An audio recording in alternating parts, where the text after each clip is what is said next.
Жолдасым қайтқаннан кейін енді сол түстен кейін расымен дүниеге ұлым келді. Қазір 16-дан кетті ұлым. Жолдасым қайтқанына да 13 жыл. Осы аралықта маған күш берген, қуат берген нәрсе сол жолдасыммен бақытты қылып, соны қайтар кезінде қайта балаларым саған аманат, жаным Ақбаука, мен сені жақсы көрем, сен ақылдысың ғой, сенің қолыңнан бәрі келеді деген кезде не айтып отырсың? Неге олай айтасың? Біз әлі жақсы өмір сүреміз, бізде бәрі жақсы болады дейтінмін. Онсыз да бауырларым, әкем, анам, мама, папа, ата, енемізді айтып отырмын да, бәрі дүниеден озды ғой деп. Сол арасы көп ұзамай қайтты ғой, содан кейін енді ұлым дүниеге келді қазір.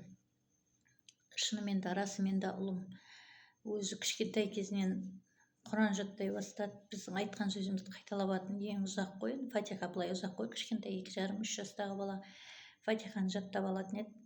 Сол кезде мен тылсымға сене бастадым. Неге десеңіз, жолдасым сол кезде балам бірден кетті, 1 жаста 2 ай, 2-ге әлі келе қойған жоқ.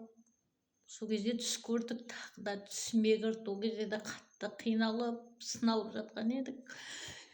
Общагіде тұрамыз, 14 шаршы метрде 4 баламен, оның біреуі мүгедек, қызым жүрмейді, 11 жасқа тақап қалды, бірақ үйден оқиды, мұғалімдер келеді.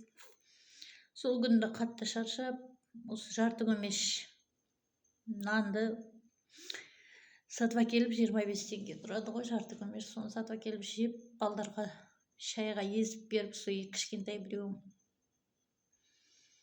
3-тен кеткен, біреу 1-ден кеткен ғой, беріп сөйтіп ұйықтап қалдық. Соны түсім жолдасыма кіріп маған: Ақбаука, жүр, екеуміз жүріп қайтайық, сен шаршадың ба, мен саған ғажайыпты көрсетемін. Ол негізі орысша сөйлейтін еді, білмеймін, сол жерде қазақша сөйлеп.